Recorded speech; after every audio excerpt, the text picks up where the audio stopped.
पिंपरी चिंचवड महापालिका निवडणुकीच्या मतदानाला आता काही तासच उरले आहेत। उद्या गुरुवारी 15 जानेवारी रोजी मतदान होणार असून त्याआधीची आजची रात्र अत्यंत महत्त्वाची आणि तितकीच संवेदनशील ठरण्याची शक्यता आहे।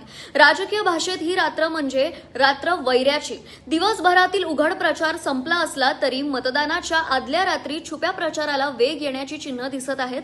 अंधार पडताच काही ठिकाणी पडद्यामागील हालचाली वाढण्याची शक्यता राजकीय जाणकार व्यक्त करत आहेत।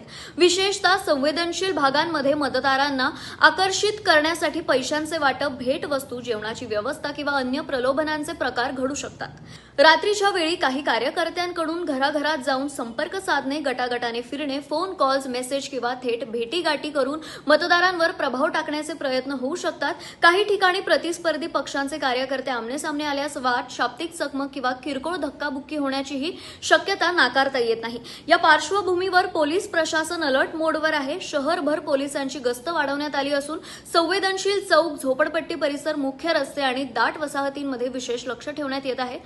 नाकाबंदी, वाहन तपासणी आणि गुप्त माहितीच्या आधारे संशयास्पद हालचालींवर कडक नजर ठेवली जात आहे। आचारसंहिता भंग, रोख रक्कम वाटप किंवा कोणताही अनुसूचित प्रकार आढळल्यास तात्काळ कारवाई करण्याचे स्पष्ट आदेश पोलीस आयुक्त विनयकुमार चौबे यांनी दिले आहेत।